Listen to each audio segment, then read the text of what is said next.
Peuple africain, peuple d'Ilipta Kogoma, je suis Eric et la présidente de l'association panafricaine Vive l'Afrique libre et que vive le panafricanisme.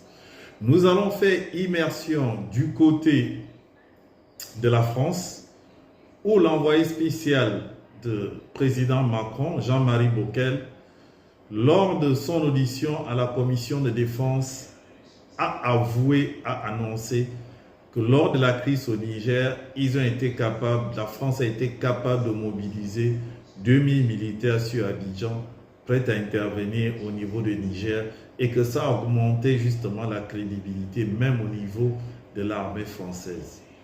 Chiani était sorti pour dire que la France cherchait à déstabiliser et attaquer militairement le Niger. Nous avons fait le relais de cela. Ibrahim Traoré, le Mali a porté plainte à la France à l'ONU pour tentative de déstabilisation et incitation au terrorisme, etc. Ça n'a pas prospéré. Là, cette fois-ci, Jean-Marie Bockel a laissé passer ce moment. Il était trop tard parce que quand vous regardez la vidéo, à côté, il y a un de ses collaborateurs qui lui met un mot sûrement pour lui dire que tu as trop parlé. Mais c'était trop tard, la bombe était lâchée. Et ça conforte ce que nous, les panafricains, nous pensons, que la déstabilisation du Sahel, la France a une part de responsabilité, que ce soit direct ou indirect. Je vous laisse écouter le reportage et je vous laisse aussi écouter après le reportage Jean-Marie Bockel, le haut représentant de Macron, quelqu'un qui a été secrétaire d'État dans plusieurs ministères en France. Moi, je vous dis au revoir, que Dieu vous bénisse depuis vos différentes positions. La France aura tenté de cacher son implication dans l'intervention militaire au Niger en 2023 en vain. L'envoyé spécial du président français en Afrique, Jean-Marie Bockel, a laissé échapper une phrase pendant son discours devant la commission de la défense de l'Assemblée nationale qui explique tout sans équivoque.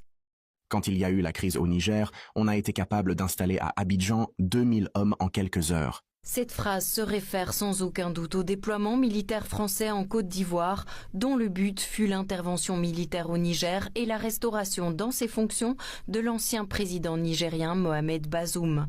Le côté nigérien en parlait depuis longtemps, mais la France faisait mine de rien. Selon le communiqué des militaires nigériens lu samedi à la télévision, depuis le 1er septembre, 2 aéronefs de transport militaire type A400 mètres et un Dornier 328 ont été déployés en renfort en Côte d'Ivoire et 2 hélicoptères multirôles type Super Puma et une quarantaine de véhicules blindés l'ont été à Kandji et Malanville, au Bénin. Les militaires nigériens ont pris le pouvoir le 26 juillet 2023. Les tensions entre le nouveau gouvernement et la France soutenant l'ancien président Mohamed Bazoum ont mené au départ forcé du contingent militaire français du Niger et à l'unification du pays avec le Mali et le Burkina Faso au sein de l'Alliance des États du Sahel pour travailler ensemble contre les menaces terroristes. Les pays de l'Alliance ont également quitté la CEDEAO et maintiennent de bonnes relations avec la Russie. En quelques heures, vous voyez. Donc je pense que un des, des aspects importants de la mission, c'est d'avoir réussi quand même vis-à-vis des partenaires à faire passer ce message, y compris d'ailleurs au niveau de l'institution militaire en France. Les critiques ont baissé, la compréhension est meilleure.